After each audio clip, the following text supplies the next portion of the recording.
성도 여러분 안녕하십니까? 오늘도 아침 예배에 찾아오신 모든 성도님들을 진심으로 환영합니다. 우리는 계속해서 믿음의 사다리를 올라가고 있습니다. 오늘도 그 사다리를 올라갈 때 하나님께서 주시는 은혜와 사랑이 무엇인지 깨닫는 귀한 시간 되시길 바랍니다. 이제 기도하겠습니다. 하늘에 계신 아버지, 우리에게 사도 베드로를 통해서 주님께로 갈 수 있는 믿음의 사다리를 허락해 주심에 감사드립니다. 사다리의 계단마다 믿음으로 붙잡고 올라갈 수 있도록 저희를 붙잡아 주시옵소서. 내 부족함을 보지 않고 오직 위에 계신 하나님과 나를 위해 돌아가신 그리스도를 생각하며 전진할 수 있도록 인도하여 주시옵소서.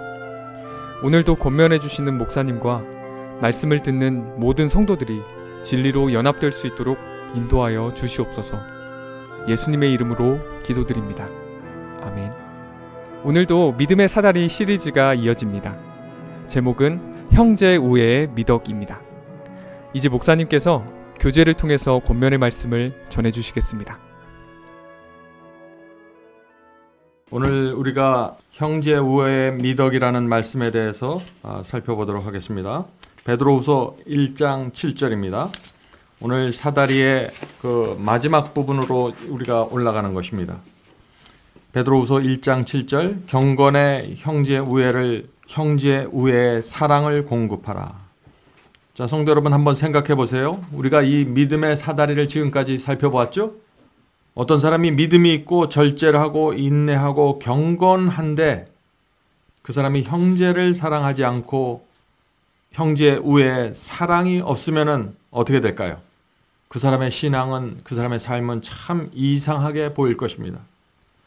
사랑이 없는데 좁은 길을 갑니다. 형제를 사랑하지 않는데 믿음이 있다고 말하고 절제하고 인내합니다. 그 사람의 삶과 신앙이 어떻게 보일까요? 사랑이 없으면 결국 아무 소용이 없는 것입니다. 그래서 바울이 내 자신을 불 가운데 내줄지라도 사랑이 없으면 소용이 없다고 말한 것이죠. 오늘 베드로전서 3장 8절에 이런 말씀이 있습니다. 너희가 다 마음을 같이하여 체휼하며 형제를 사랑하며 불쌍히 여기며 겸손하라. 이 사다리의 끝에 올라가면 갈수록 우리 형제들이 교회에서 다 마음을 같이하고 불쌍히 여기고 형제를 사랑하는 겸손한 이런 특성들이 나타나게 된다는 것입니다. 본문을 읽어보죠. 그리스도는 하나님의 성령께서 주시는 덕목들을 보여주셨다. 하나님께서 성령께서 주시는 그 성령을 통해서 보여주시는 그 성품의 특징들을 그리스도께서 보여주셨다는 것입니다.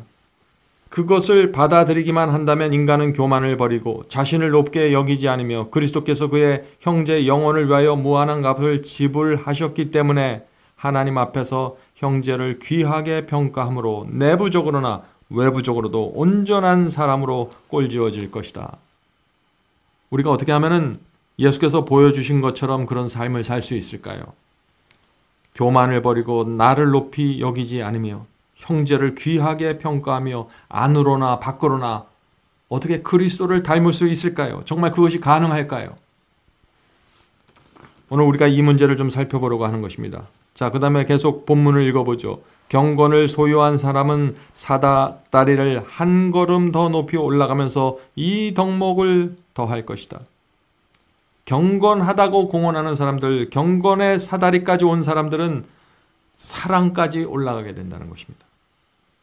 그러므로 사랑이 빠진 경건은 의미가 없는 것이죠. 진짜 경건함이 아니죠. 계속해서 읽겠습니다. 하늘을 유업으로 받는 유일한 길은 품성이 그리스도와 같이 되는 것이다.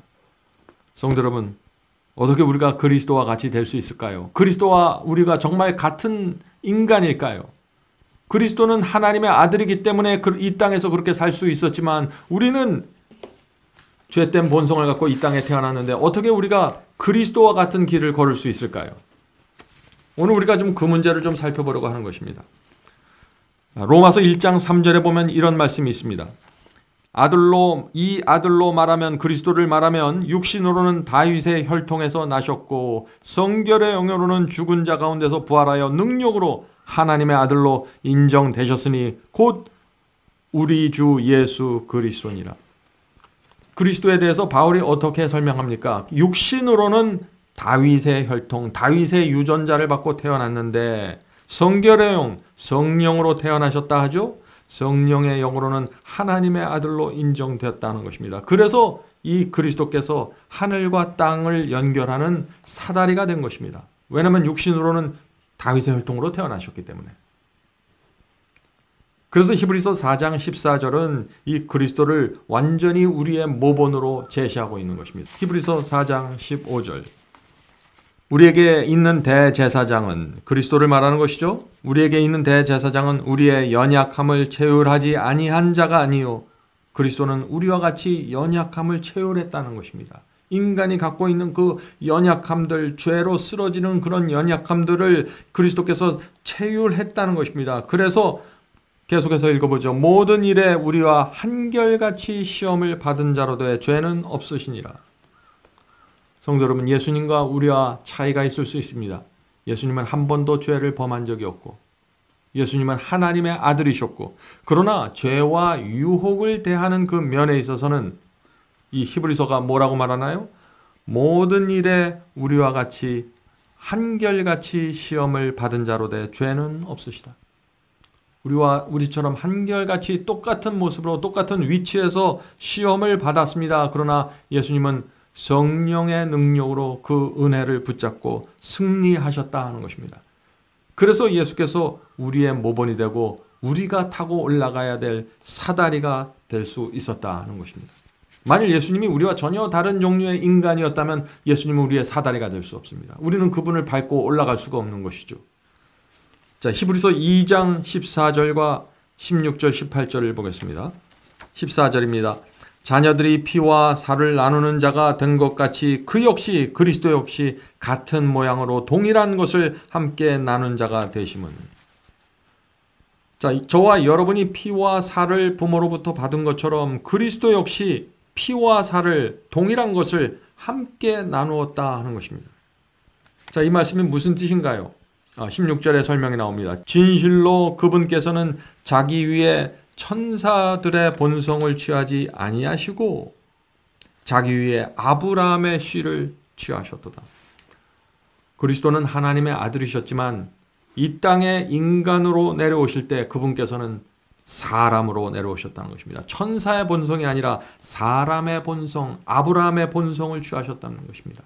그래서 예수께서 그 예수님의 사다리가 땅에 확실하게 달 수 있다는 것입니다. 우리 모두는 예수님이 하나님의 아들인지 압니다. 그러므로 예수님의 사다리는 하늘에 분명히 닿아 있는 것이죠. 그러나 동시에 그 사다리가 땅에 닿을 수 있었던 것은 예수께서 천사의 본성을 취하지 않고 아브라함의 본성, 아브라함의 자손으로 다윗의 혈통으로 이 땅에 오셨기 때문에 우리의 모본이 되실 수 있었다 하는 것입니다.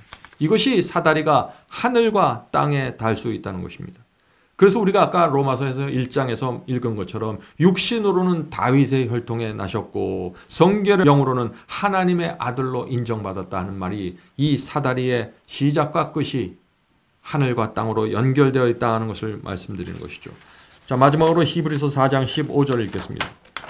우리에게 있는 대제사장은 우리의 연약함을 동정하지 아니하는 자가 아니요 모든 점에서 우리와 마찬가지로 시험을 받으셨지만. 자, 이 말씀이 무슨 뜻입니까? 모든 점에서 우리처럼 시험과 유혹을 받았다는 것입니다. 우리와 같은 위치에서 우리와 같은 입장에서 시험을 받으셨지만 이라는 뜻이죠.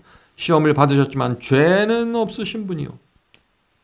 그리스도와 우리와 확실하게 다른 차이점이 이것입니다.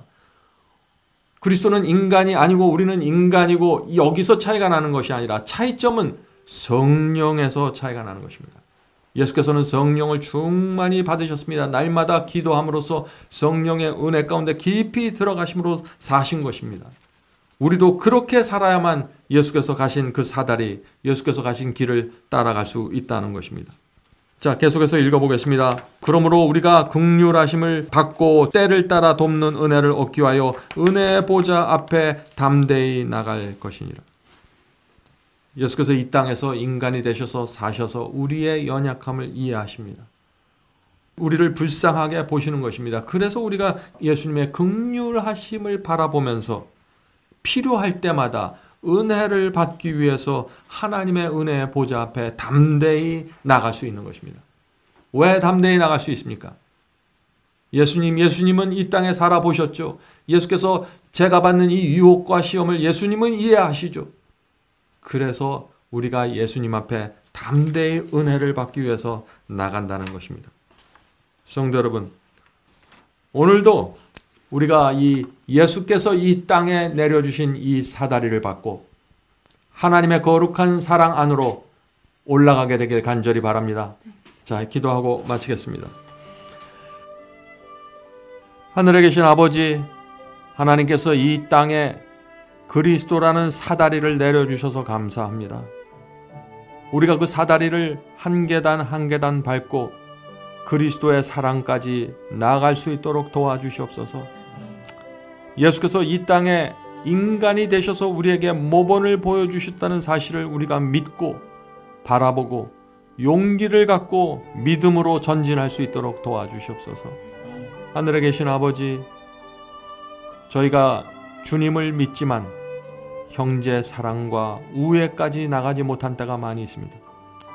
이제부터는 그 사다리의 한 계단 한 계단을 성령으로 인도함 받고 그리스도를 밟고 그리스도의 손을 붙잡고 저희가 사다리를 올라가기 원합니다. 주여, 저희를 불쌍히 여겨주시고 저희가 나가는 이 은혜의 보좌에서 주께서 주시는 아름다운 성품과 하늘의 거룩한 분위기를 마음에 담을 수 있도록 도와주시옵소서.